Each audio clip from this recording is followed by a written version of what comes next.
ከተማችን አዲስ አበባ ከጊዜ ወደ ጊዜ ገጽታዋ እየተቀየረ ከቀን ወደ ቀን እንደ አዲስ እያማረባት ትገኛለች።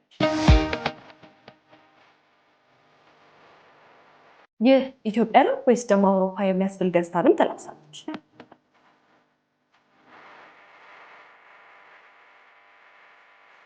ታዲያ ለዚች ውብ ከተማ ማማር ትልቅ የሆነ አስተዋጽኦ እያደረገ ያለ ካምፓኒ ጋር ተገኝተናል። አብራችሁን ቆዩ። ሰላም፣ እንዴት ነሽ? እንኳን ደህና መጣሽ። እንኳን ደህና ቆየሽኝ።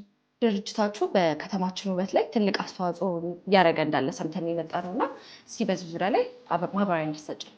አዎ ትክክል ነሽ። እንግዲህ ከተማችን አዲስ አበባ ከጊዜ ወደ ጊዜ በጣም እያማረባት ቆንጆ ገጽታን እየተላበሰች መጥታለች። ድርጅታችን እንግዲህ ገጽታ ሊቀይሩ የሚችሉ አውሮፓ ስታንዳርድ የሆኑ ህንፃ ግንባታዎች ላይ ነው እንግዲህ ተሰማርቶ ያሉ። ስለዚህ በዚህ ዘርፍ ላይ በቆየንበት 10 ዓመታት ውስጥ ለከተማ ውበት አስተዋጽኦ ያደረጉ ትላልቅ ህንፃዎችን እንግዲህ መገንባት ችለናል ማለት ነው። በጣም ደስ ይላል። ታዲያ የት የት ቦታዎች ላይ እና ለምን ዓላማ መዋል የሚችሉ ህንፃዎች ነው እየገነባችሁ ያላችሁ? መልካም እንግዲህ ድርጅታችን እንግዲህ በዋነኝነት ለመኖሪያ ፐርፐዝ መዋል የሚችሉ በተጨማሪም ደግሞ ለንግድ ሱቅነት የሚውሉ ያ ማለት ሬዚደንሻል አፓርትመንት እና የኮሜርሻል ሞሎችን ፎከስ አድርጎ እየሰራ ነው ያለ ነው ማለት ነው። እነዚህንም ስናደርግ እንግዲህ የምንመርጣቸው ቦታዎች የከተማችን ውበት እኛ ህንፃ ብንገነባ ወይም ደግሞ ሌክዠሪ ነገሮችን ብናደርግ አንድ ስቴፕ ከፍ ያደርጋል ብለን ብናስብባቸው ቦታዎችን ነው የምንመርጠው።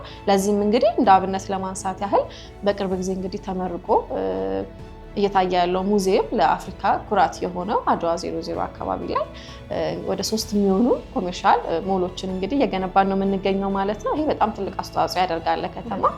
ከዚህ በተጨማሪ ደግሞ እዛው አካባቢ ላይ የፓርኮቻችን አካባቢ እንግዲህ እየገነባን ያለናቸው ደግሞ ማረፊያ የሚሆኑ ዘመናዊ አፓርትመንቶች፣ አሁን ከተማዋን መመጠን የሚችሉ አፓርትመንቶች እየገነባን ነው ማለት ነው። ይሄ እንግዲህ ያው እንደ አብነት ያህል የጠቀስኩልሽ። ከዚህ ውጭ ግን ብዙ ሰዎች ሊኖሩበት ከሚፈልጉበት ዲፕሎማቶች፣ ከዛ በተጨማሪ ደግሞ አምባሳደሮች ምርጫቸው ያደረጓት ሳር ቤት አካባቢ ላይ ወደ 4 የሚሆኑ የመኖሪያ አፓርትመንቶችን እንግዲህ ሬዚደንሻል የሆኑ እየገነባ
ሲሆን በተባለበት ጊዜ ገንዘብ ካላስከፈልን በስተቀር እኛ ላይ የራሱ የሚያመጣው ሰርቪስ ይኖራል ማለት ነው። ስለዚህ በዛ ነው ያለነው። እስካሁን እንግዲህ ደንበኞች ሳቲስፋይድ ናቸው። ገርሽ በጣም ጥሩ ጉዳይ ነው ያነሳሽው አሁን ላይ። ሌላኛው ደግሞ በጣም አንገብጋቢ ሁኔታ አሁን አፓርትመንትን በተመለከተ ምንድነው የዋጋ ንረት ጉዳይ ነው። ይሄ ማለት አንድን ቤት ይገዙታል፣ ከዛም በኋላ ሳይረከቡ በየመሃሉ ኢንፍሌሽን ወይም ደግሞ የዋጋ ንረት ጭማሪ እየተባለ በብዛት የሚጠየቁ ተጨማሪ ያለ ማለት ነው። እና ይሄ ጉዳይ አንድም ደንበኛ ላይ ማረረ ነገር ስለሆነ እናንተስ በዚህ ጉዳይ ላይ ምን አይነት ጥሩ ሀሳብ ነው ያነሳሽው። ቤት ገዝቶ እንግዲህ ከጊዜ ወደ ጊዜ ከግንባታ ማቴሪያሎች ጭማሪ ጋር የተገናኘ የዋጋ ጭማሪ ከተማችን ላይ በጣም የተለመደ ነው። የእኛ ካምፓኒ ግን ሲመጣ ይህን ነገር ሙሉ ለሙሉ ለመቅረፍ ይመጣል። ስለዚህ አንድም የብዙ ክላይንቶች እና የብዙ ሰዎች ምርጫ መሆን የቻለበት ምክንያት እኛ ካምፓኒ ጋር የሚገበያዩ ማንኛውም አይነት ሰው በፊክስ ጋር መሆን ይቻላል። ያ ማለት እንግዲህ ከጊዜ በኋላ በሚመጡ ከዶላር ጭማሪ ጋር የተገናኙ ምንም አይነት ጭማሪዎች ወይም ደግሞ ከግንባታ ማቴሪያሎች ጭማሪ ጋር የተገናኘ ጭማሪ አይኖርባቸውም። ያን ጊዜ ራሱን የቻለ አንቀጽ አለ። አግሪመንታችን ላይ በአንቀጽ ያስቀመጥነው ነው ማለት ነው። ዛሬ ላይ ደንበኛ ከኛ አፓርትመንት ሆነ የንግድ ሱቅ በፈለገው ሲገዛ እስከ መጨረሻ ቤቱን የሚረከብበት ንብረቱ የራሱ የሚያደርግበት ዋጋ ነው ማለት ነው። ያ ለደንበኞቻችን በጣም ትረስትን ክሬት አድርጓል። ከዛ በተጨማሪ ደግሞ ያልኩ መሀል ላይ ጨምርብኝስ ፕላን ያልተደረገ ተጨማሪ ወጪ የሚመጣብኝስ የሚለውን ነገር የሚቀርፍ ሀሳብ ነው ማለት ነው። እንደነገርሽን እንግዲህ አሁን እናንተ እየተሸጣችሁ ያላችሁ በግንባታ ላይ ያሉ ቤቶችን ናቸው። አሁን ደግሞ ምን አልሽኝ? ላይክ ፊክስድ የሆነ አማውንት ነው። ይሄ ማለት ከተዋዋልን በኋላ ምንም አይነት ገንዘብ አይጨምርም። ሀገራችን ላይ ደግሞ የተለያየ ኢንፍሌሽን ሊነሳ ይችላል። እነሱ ነገሮች ታዲያ እንዴት ነው ትርፍ የሚሆንላችሁ ወይም ደግሞ ህንፃው ተገንብቶ እንዲያልቅ መሰናክል አይሆንባችሁ?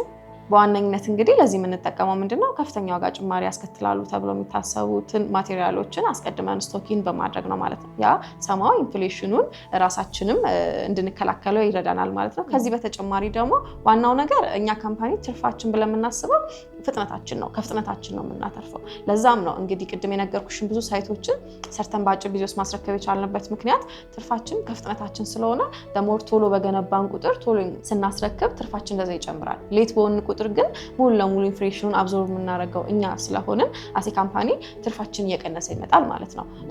ቶሎ ባስረከብን ቁጥር ባሰብነው ፕላን መሰረት ወይም ደግሞ መጀመሪያ ላይ አፓርትመንቶቻችንም ሆነ የንግድ ሱቆችን ይህን ዋጋ ዲዘርቭ ያደርጋሉ ብለን ተመጣጣኝ የሆነ ዋጋ ስናቀርብላቸው በዛ ዋጋ መሰረት ነው እንግዲህ ትርፋችንን ካልኩሌት የምናደርገው። ስለዚህ በዘገየን ቁጥር ደንበኞችን አፌክት የሚያደርግ ነገር ስለሌለ ሙሉ ለሙሉ እኛ ላይ ነው ሎድ የሚሆነው ማለት ነው። ስለዚህ ለፍጥነታችን ሚስጥሩ የሚሆነው እንግዲህ እሱ ነው ማለት ነው። በተቻለን አቅም ለውጥ ያመጣሉ ብለን የምናስባቸው ማቴሪያሎችን ስቶኪን ለማድረግ እንሞክራለን። ሌላኛው ደግሞ ፍጥነታችን ነው። በፍጥነት በገነባን ቁጥር ኢንፍሌሽኑን አይነካንም ማለት ነው። በዛው ነው እንግዲህ እስካሁን እየሰራን ያለ ነው። ከዚህ ቀደም እንግዲህ ሳር ቤት ላይ ሳይት አውጥታችሁ በ2 ወር ሸጣችሁ እንዳጠናቀቃችሁ መረጃ አለኝ እና ያ የሆነበት ምክንያት ውስጥ ምንድን ነው? ያንን እድል ያላገኙ ሰዎች ደግሞ አሁን ላይ ምን አይነት ሳይቶችን የት አማራጭ ላይ አመቻችታችሁላቸዋል?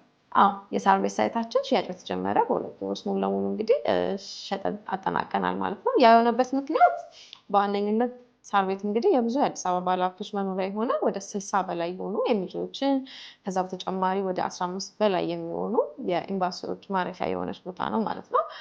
በጣም ተፈላጊነት ያለው ጥሩ ሰፈር ነው። ከዛ በተጨማሪ ደግሞ ዲማንድ እና ሰፕላዩ ስናየው በጣም ከፍተኛ ዲማንድ ያለበት ግን ደግሞ ሰፕላዩ ዝቅተኛ የሆነ ቦታ ነው ማለት ነው። ከዛ አንፃር በጣም ተፈላጊ ቦታ ስለነበረ በ2 ወር ጊዜ ውስጥ እንግዲህ ሽያጭ ማጠናቀቅ ችለናል ማለት ነው። ግን ደግሞ ከዚሁ ጋር በተያያዘ ሳር ቤት ላይ ፍላጎት ኖሯቸው ከኛ መግዛት ፈልገው ያን እድል ላላገኙ ደንበኞቻችን አዲስ አፍሪካ ህብረት አካባቢ ያዘጋጀንላቸው ለሽያጭ ያቀረብነው ሳይት አለን ማለት ነው፣ ቡልጋሪያ ጋር። እዛ ላይ በጣም ጥሩ የሆኑ ዘመን አፓርትመንቶችን ከአፓርትመንት በተጨማሪ ደግሞ የንግድ ሱቆች ላይ ፍላጎት ላላቸው ደግሞ እንደዚሁ የንግድ ሱቆች በተለያዩ አማራጮች ለሽያጭ አቅርበናል ማለት ነው። ከቡልጋሪያው ሳይት በተጨማሪ ደግሞ ሌሎች በሽያጭ ላይ ያሉ ሳይቶች ካላችሁ እነሱንም አያይዘሽ ብትነግሪኝ።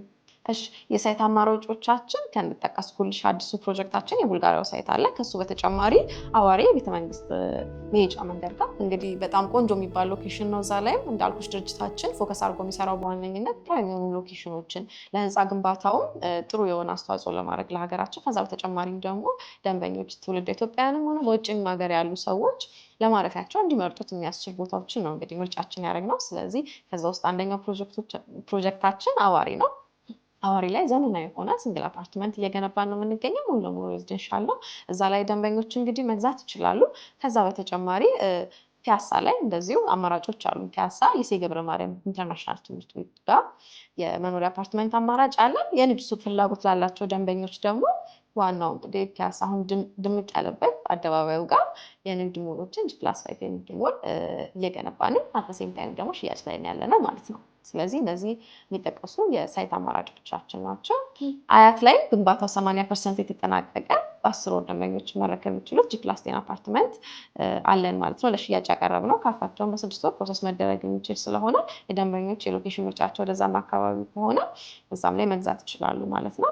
እንደነገርኩሽ እንግዲህ የካምፓኒያችን ዓላማ የተለያዩ ቦታዎችን አድሬስ ማድረግ ስለሆነ አሁን ላይ ብዙ ቦታዎችን አድሬስ ለማድረግ እየሞከርን ነው። በዚህም እንግዲህ ቀጣይ የት እንገንባለን በሚል መርሃ ግብር እየሰራ እንገኛለን ማለት ነው። አሁን ከነገርኩሽ ውጭ የተለያዩ ሳይት አማራጮችንም ቀስ በቀስ የምናወጣ ነው የሚሆነው ለሽያጭ። በአሁኑ ግን እንደነገርኩሽ ደንበኞቻችን ቡልጋሪያ ላይ የአፍሪካ ህብረት መቀመጫ በሆነችው ቡልጋሪያ ላይ የዲፕሎማቶችን መንደር ነው። እዛ ላይ አፓርትመንቶችና የንግድ ሱቆች አሉ። ከዛ በተጨማሪ አዋሬ ቤተመንግስት አቅራቢያ እዛም ላይ አፓርትመንቶችን እየሸጥን እንገኛለን። ከዛ በተጨማሪ እንደነገርኩሽ ፒያሳ ላይ የንግድ ሱቆችን፣ አፓርትመንቶችን ደንበኞቻችን ማግኘት ይችላሉ። ወደ አያት ላይ እነዚህም ለጊዜው ለሽያጭ ያቀረብናቸው ናቸው። በቀጣይ ደግሞ ካምፓኒያችን ብዙ ፕላን አድርጎ ኦልሞስት ሁሉም በሚባል ደረጃ የአዲስ አበባ ክፍሎችን አድሬስ ለማድረግ እየሰራ ያለ ነው ማለት ነው። እሺ የተለያዩ የሳይት አማራጮች ነግረሽኛል።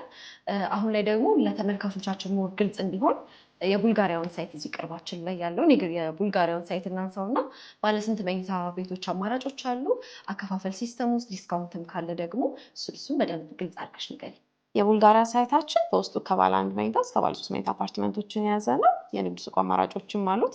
የመኖሪያ አፓርትመንቶችን እንግዲህ ለሽያጭ ስናቀርባቸው እንደየደንበኛው ፍላጎት አነስ ያለ ከፍ ያለ ካሬ አማራጭ አድርገን ያቀረብናቸው። ከክፍያው ጋር በተያያዘ የተለያዩ ክፍያ አማራጮች አሉ። በዋነኝነት ግንባታውን መሰረት ያደረገ ወይም ደግሞ በረዥም ጊዜ ክፍያ እስከ 3 ዓመት መክፈል ለሚፈልጉ ደንበኞች ከ20% ጀምሮ ቅድመ ክፍያ መክፈል፣ ቀጣዩ ቀስ ብሎ መክፈል የሚችሉበትን አማራጭ አቅርበናል። ከዛ ውጭ ግን ካሽ መክፈል ለሚችሉ ደንበኞቻችን ወይም ደግሞ 100% ለሚከፍሉ ከ30 እስከ 35% የሚደርስ ቅናሽ አዘጋጅተናል ማለት ነው። ይሄ ማለት ይቅርታ እንዲህ ስላቋረጥኩሽ፣ ግን ከ10 ሚሊዮን ብር ላይ 3 ሚሊዮን ብር ኦፍ ሆኖ በ7 ሚሊዮን ብር አጠቃላይ ክፍያ መጨረስ መቻል ማለት ነው? በትክክል ያልሽው ነገር ልክ ነው። የኛ ድርጅት አንድ ደንበኛ 100% ክፍያ ከፍሎ ከኛ ሲገዛ እንደየሳይቱ ይለያያል። ከ30 እስከ 35% የሚደርስ እውነተኛ ቅናሽ ከአጠቃላይ የቤቱ ዋጋ ላይ ያደርጋል ማለት ነው። ይህን እንግዲህ የምናደርግበት ምክንያታችን ምንድነው? አንደኛ ደንበኞች የትልቁ ዲስካውንት ተጠቃሚ መሆን ይችላሉ። አደሴም ታይም ደግሞ እኛ በረዥም ጊዜ ልናገኘው የሚገባ የነበረውን የቤት ዋጋ አስቀድመን ስለምናገኘው ለሁለታችንም እንግዲህ ለአልሚው ለደንበኛው ዊን ሲቹዌሽን ይፈጥርልናል ማለት ነው። በዚህ ሁኔታ ነው እየሰራን ያለን። ከዚህ ውጭ ደንበኞች እንደሚከፍሉት የቅድመ ክፍያ ሁኔታ የምንሰጣቸው የዲስካውንት አማራጮች አሉ ማለት ነው። ቅድም እንደነገርኩሽ 100% ሲከፍሉ የሚያገኙት ከ30 እስከ 35% የሚደርሳለ። ከዛ ውጭ ግን እነሱ እንደከፈሉት አማውንት ደግሞ ሁልጊዜም ቢሆን የምንሰጣቸው የዲስካውንት አማራጮች ይኖራሉ። ስለዚህ እኛ ጋር ሲመጡ ቤታቸው በጥሩ ዋጋ በተመጣጣኝ ዋጋ መግዛት ይችላሉ ማለት ነው። ወደ ዋጋው ስንመጣ ደግሞ ከ5.6 ሚሊዮን አጠቃላይ ዋጋ ጀምሮ ደንበኞች እኛ ጋር የቤት ባለቤት መሆን ይችላሉ ማለት ነው። እሺ ይሄን ሁላ ነገር የምናገኝበት ድርጅት ምን እንደሆነ እስኪ ድርጅታችሁን በደንብ አስተዋውቂልን። እሱ ብቻ አይደለም ደግሞ በብዛት ደንበኞች የሚጠይቁት ነገር ምንድነው? ውጭ ሀገር ያሉ ደንበኞች እዛ ሆነው ፕሮሰስ ማድረግ ይችላሉ ወይ? በምንስ ኮንታክት ሊያገኟቸው ይችላሉ? አያይዘሽ ይሄንን ማቆሽ ነው የሚችልን። አመሰግናለሁ። መልካም። በብዙዎች ዘንድ ተመራጭነትን ያተረፈው አመኔታን ያተረፈው በጣም አንጋፋ አሁን ላይ ሴክተሩ ላይ ያለ ጥሩ ስራዎችን እየሰራ ያለው አንጋፋው ድርጅታችን ኢትዮጵያ ውስጥ ባሉ ውጭም ሀገር ባሉ ደንበኞቻችን ትረስት ቢልድ ማድረግ የቻለው ካምፓኒያችን እንግዲህ ቴምር ፕሮፐርቲስ ወይም ቴምር ሪል ስቴት ይባላል። ከድርጅታችን ቤት ወይም የንግድ ሱቆች መግዛት ለሚፈልጉ ደንበኞቻችን አገር ውስጥም ከሀገር ውጭ ያሉ ከታች በምናስቀምጠው ስልክ እኛን ሊያገኙ ይችላሉ ማለት ነው። ከታች በምናስቀምጠው ስልክ ቀጥታ መደወልም ይችላሉ። ከዛ በተጨማሪ ሶሻል ሚዲያ ላይ ዋትስአፕ ላይ ቴሌግራም ላይ እነሱ በመረጡት ሶሻል ሚዲያ እኛን ሊያገኙ ይችላሉ።